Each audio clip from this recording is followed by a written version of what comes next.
because they were never a threat. So I kind of didn't dislike them as much because they just weren't. They were ever a threat. And then the last couple of years, is almost the fact that they think they are now. That's what started to annoy me a bit more. And our fans on Twitter have just been going mad. And then the Arteta thing. I think social media has a lot to do with it, innit? Massively. But let's have a look. Ole Gunnar Solskjaer has been speaking this morning ahead of the game this week, and he's been talking about absolutely everything. He's been talking about the rotation in the squad. Obviously, a big performance against Leipzig, but the first thing he mentioned was the fitness and the having to have the squad and rotating, and how that's going to be important. So the fitness in the squad. The first thing he said is the truth is that we are not in shape before the international break. Now we are fit, we are sharp, and it has only gotten better and better. We're always working to be stable, and I think we have been stable ever since February. We've lost one of the last 8, which I think is pretty consistent. Our squad is good, and it gives us many opportunities. We can play in different formations, but the key is how we execute it. I'm very happy at the moment. What do you make to that? That means he's kind of jumped on board with that. Not excuse, but it's fairly good reasoning of the fact that we didn't have much of a pre-season and all these sporadic re-arrivals of different squad players. Yeah. That the preparation weren't great for us, and maybe that could be what might have kind of contributed to our inconsistent or our indifferent start to the season. I know some people might look at that, it's not really an excuse, obviously Man United got good enough players, but stuff like that, preparation does matter. You're in the Premier League, a majority of teams do deserve to be there, they're all good sides, and if they're a little bit more ready than you, especially when you're a club where most teams are going to raise their game against anyway, and you're just not completely at 100%, can get caught out, and that's probably why we have been caught out. Yeah, I mean, you saw at the end of last season, towards the end, we're playing the same team week in, week out. That was our only team we could start, I think, where Ollie trusted to win the game.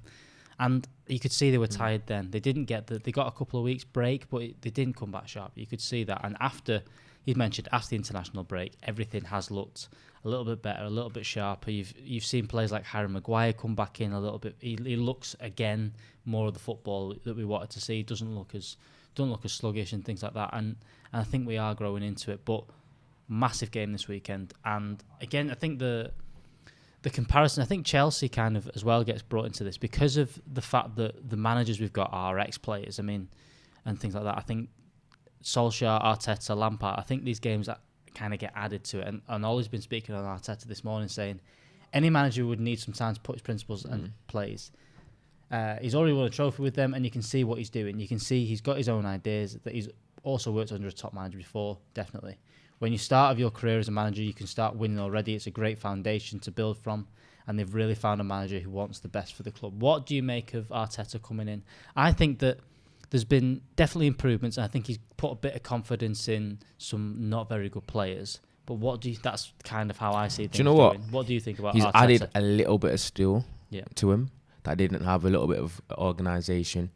Can tell that they've bought into him a little bit more than they have with the previous managers. Maybe that's the respect thing, the fact that Mikel Arteta, he's had quite an extensive Premier League career. He's a decent player in the league. He's obviously was Pep Guardiola's understudy with the kind of notoriety that he's got. But I'm not completely on board. I could be a little bit biased, the fact that I don't really like Arsenal, but not completely on board with being this next amazing manager or saviour. I feel like they've made baby steps, but they've still got quite a few of the same problems that they have been having for the recent years. So obviously it won't change overnight, but I hope it doesn't. Anyway, I think what I've said there is I think they've made an average team a little bit better. I think he's given confidence to some good players, to some okay players, but I still think they need Aubameyang. I still think that's what makes them tick. I think that's the main thing. And I think it's still Aubameyang. I don't think it's anything to do with how anything good. And then, like you've mentioned, the rivalry. You have a read out of that one. Should I read it? Yeah. I haven't got my glasses.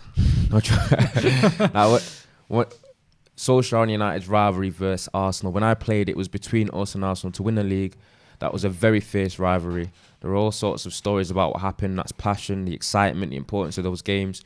Knew if we beat Arsenal and we took 6 points off them, that'd be us winning the league and vice versa. Some unbelievable games, some fond memories, and some bad memories as well. There is still a rivalry in history, but now we don't think about them or anyone as our rivals. You just need to put points on the board, and it's so early anyway. That's a bit of an interesting one, the way he's kind of built it up as this fierce rivalry with mad longevity, and then he's just at the end said, "Oh, they're not really rivals anymore, though." Yeah, it's strange to see a manager to build it up. It's because most of the managers just play things down, ahead of all these games. They kind of go, "Do you know what?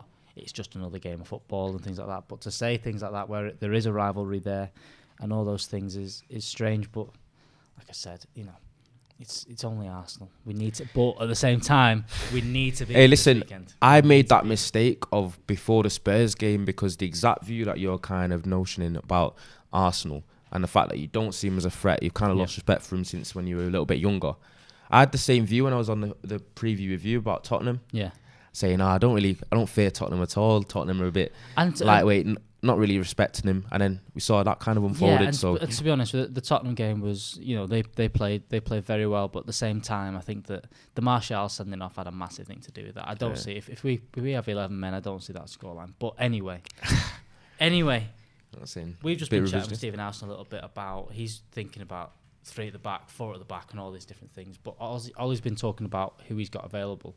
Obviously came out after the game. There was a lot of questions before the Leipzig game, before the Chelsea game. Where is Alex Telles? It was obviously revealed after the Leipzig game that he tested positive for coronavirus, and Ollie said that Alex won't be ready for the Arsenal game. No, so apart from that, I would think everyone else looks like they could be involved, which is a big thing having a full fit squad. Yeah, do you reckon he caught it? He must have caught it while he was in England, not when he actually transferred over. It must have been because he played the Paris Saint-Germain. And I'm sure they would have tested him before they tested him before he came over. Yeah, the Alex Telles thing. It's a shame that he's not going to be involved because I think he did well, and especially like we've been talking. Do we go 3 at the back? Do we go 4 at the back? I think that without Alex Telles, I do think we lack something at the 3 at the back. I think we've not got a wing back that really adds too much going forward. I think Brandon Williams would do a good job. Wan-Bissaka on the right hand side, but I think if you had Alex Telles in there, you've got an actual quality full back going forward and wing back going forward. And I think that without that, I think you need to stick to the 4 because I don't think that having Luke Shaw and Brandon Williams down that left hand side, I don't think there's enough quality there to add anything going forward. And on that, obviously you added the kind of added element he brings. His deliveries light years ahead of the likes of Luke Shaw, Brandon Williams, something that we've pretty much not had in fullback areas for a while. And we already saw when with his little cameo, Cavani, how sharp he is in the box, and how alive he is in his movement. And I think he could really benefit from Telles and his delivery. So that's something I'd like to see when it obviously can get them both on the pitch at the same time. I think Alex Telles was impressed what we saw from him when he did play. So I'm excited to see how it kind of unfolds when he does get back. It's kind of obviously put a bit of a spanner in the works, the fact that he's not available at the moment, but hopefully when he gets back, we can see some of the same things we saw when he first played. Yeah, I think so. I think that maybe the 3 on the back will go on hold a little bit. I think that for as much as we need to defend against Arsenal, they've got a lot of good things. I think that one of the main things is that we need to go at Arsenal because I think we can score goals against them. I think that I think that's the main thing. But we've got a little super chat in the comments from Fergal. Thank you very much, Nate. He said, good stuff. Alex always talks sense, which I don't fully believe. But, cheers for the super chat, mate. Clever lad, innit? Private schoolboy. Anyway. Moving on. We've got talking about... Ollie's also been talking about the players that are on the periphery of the squad. He's talked about Romero and Jones this morning, the fact that he said, well, Sergio's just come back into training this week, so he started his pre-season and he's working to get his peak fitness with the goalkeepers. Phil has been injured and had an operation and working really hard to be back. Hopefully he get fit in December. When you're injured and can't get into the squad, he's working really diligently and he'll be coming back soon.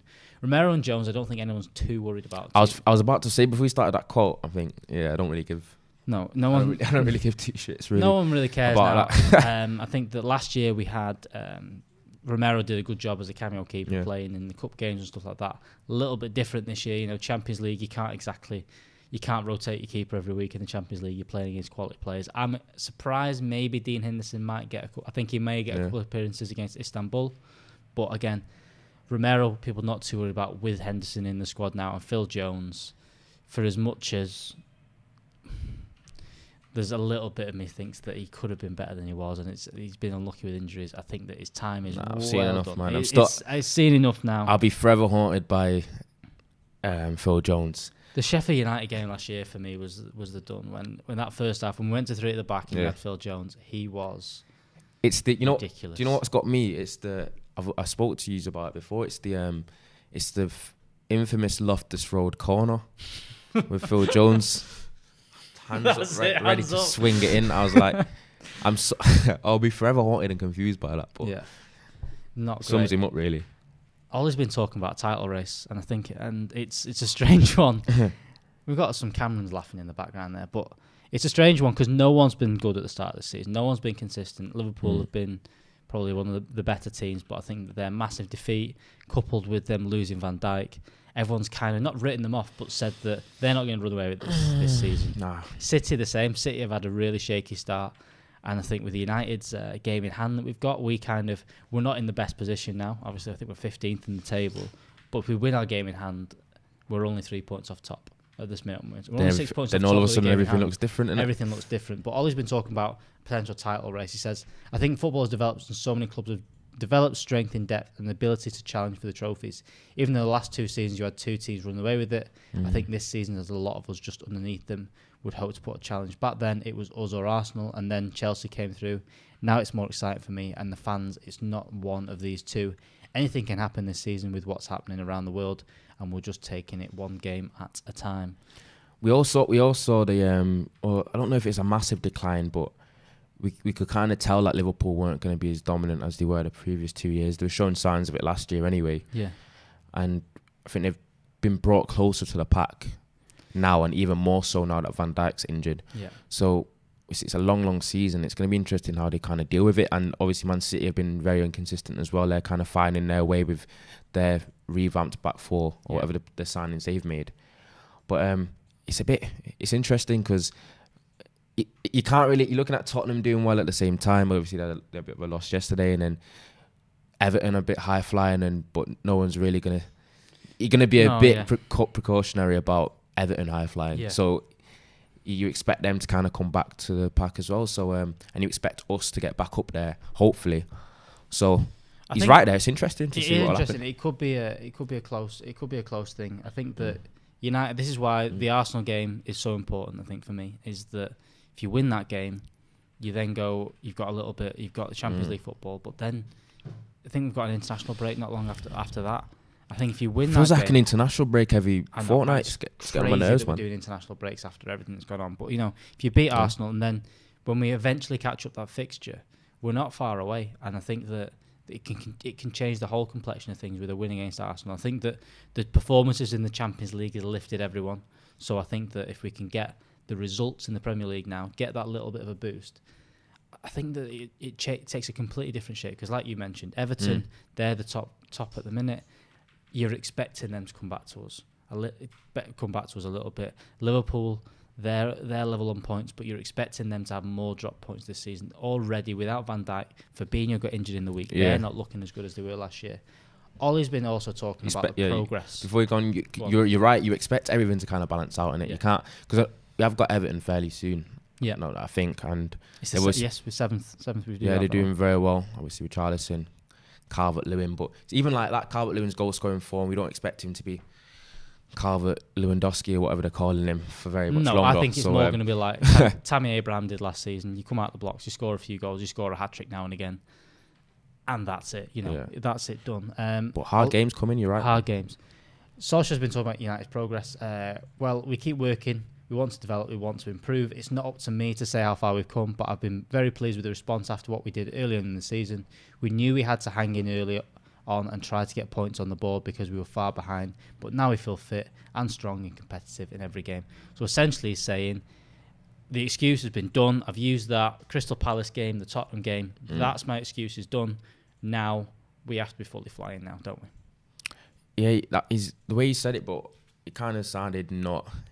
There weren't much conviction in that statement because he was saying how it's not up to me to kind of say how much we've progressed, but in realistically, as United manager or as the manager of the team, he should have a clear review more than anyone else whether he feels like the club's come a long way anyway. But because we can only see how they perform really on a match day, but if he's seeing things that he likes within around the club or in training, that will eventually show themselves in future games. He should just come out and say that, really. Just put a bit of confidence in his team. He don't really sound as confident that I would like in that statement anyway. I think he's just trying to be a bit too PC with that comment. But I think so. I think there has been things that you've seen improve, and I think that he has to look at that, and he can't just look at, third place in the league last year was great. I think we did well to finish there. I think it needs to be a longer term thing. He needs to see that this team is progressing and looking better and better every single week in training, which I think, from what Ollie said there, it is. Final thing, we'll talk a little bit about formations and stuff. It's one of the big things for me that I've seen we played 3 pretty big games. We played obviously PSG. We then played Chelsea. We then had Leipzig. We played 3 big games. We played 3 different formations with a variety of players. And Solskjaer's been talking about the down formation and demands of fullbacks in that system and kind of the pressure it does. And he says, well, it's different demands in different systems. We're still the same, called the same principles. Man United fullback, you need to be good at defending and good going forward. We need assists and goals from them. Talking at Wan-Bissaka and Luke Shaw. Both of them have played well and developed. We don't really have wide wingers like Giggsy and David Beckham, and are more dependent on fullbacks coming on and giving us width. Do you think that those 2 players have got the quick capabilities of being the stronger, the attacking fullbacks that he kind of mentions there? That he's saying that even in the wing-back formation, we rely on that, and even playing the 4-3-3, when you've got Mason that drifts inside, you've got Rashford that drifts inside. Do you think they're good enough? Nah, I think the jury's out on Wan-Bissaka being this high-flying attacking wing-back from what I've seen of him in his career. It's kind of a strange one. I know plenty of people have said it. He made a transition from winger to full-back relatively late in his football development as well. So it's kind of baffling how uncomfortable he almost looks in the final third. He's kind of stumbling technique. His delivery's not great. He just looks a bit erratic sometimes when he's in forward areas, and it's quite confusing to how he was a winger at that kind of level. But so is it asking a lot? Obviously, he started to improve a little bit in terms of his delivery, and he got a few decent crosses, and he seemed a little bit more confident at times at the end of last season. But if you're asking him to make that big jump to be in this like kamikaze right wing back, I don't think that's him. No, I don't see it. But I do think he's gotten better. I think that the left-hand side for me is maybe the question. I think Luke Shaw's a good defender. He's okay going forward, but nothing special. I think that it's wait to see if we can get Alex Telles in a 4 and we can really attack down that side. Ollie's been also talking about the squad depth, and the last bit of this is very interesting. At this moment, we're looking like a Man United squad. I've got opportunities, competition for places, and any successful team in the modern era of football have had the option to rest players, to rotate, and that is probably the only way you can last in this most intense league in the world, and also with the Champions League involved. You want to go for trophies. 100%. Talk your shit. That's more like it. But, it's true. The depth is definitely better in certain areas, but as we can never be satisfied at times, in some areas it still isn't. Obviously, I'm talking about the winger areas that we kind of missed out on. We've seen Daniel James invariably showing that he's probably not at the level for United, but it's even worse the fact that his confidence is absolutely shot as well. So going forward, obviously with Cavani up front, the squad depth is slightly better there, but I think in wide areas we're kind of lacking still. But I can kind of get what he's saying. I like the confidence from him, and he's right. Squad depth is so important, and that's pretty much what shot us in the foot the past couple of seasons. The fact that when we get a couple of injuries, that was it. Yep. Let's break down. I mean, the one thing for me was, you've seen in the week, Manchester United started with a pretty strong team and then brought on Rashford, Cavani, Bruno Fernandes. And I think that's the level we've got this year. It's a much better thing. He spoke about trophies there. Yeah. What do you think the chances are? And in the comments, what do you think the chances are of us winning a trophy this season? Ronaldo, what's your thoughts? Of us winning a trophy? Yeah. I think there's a very good chance, because even though our league form can be very indifferent and very inconsistent, we often have the looks of a cup team. Yep. So the time we can beat anyone on any given day, any given Sunday, at any time, if we pretty much. Sunday? any given Sunday or any given. I've said that term. It's an NFL term. That's why it is. It's my head's a bit scrambled. We've got 75% chance of winning the trophy, 80% chance of winning the trophy in the comments. We're going to win the league. What were you saying there, Ronaldo, with us being a cup team? Are you saying that we're going to win the Champions League? Possibly. Well, I can't say no. I don't know. I don't know the future. It's all that me saying possibly can never be a wrong answer. That can't be a wrong answer. Possibly. Possibly. I think C792 Jones said, I think we can definitely win on the cups. Mark F said Trevor is on, boys.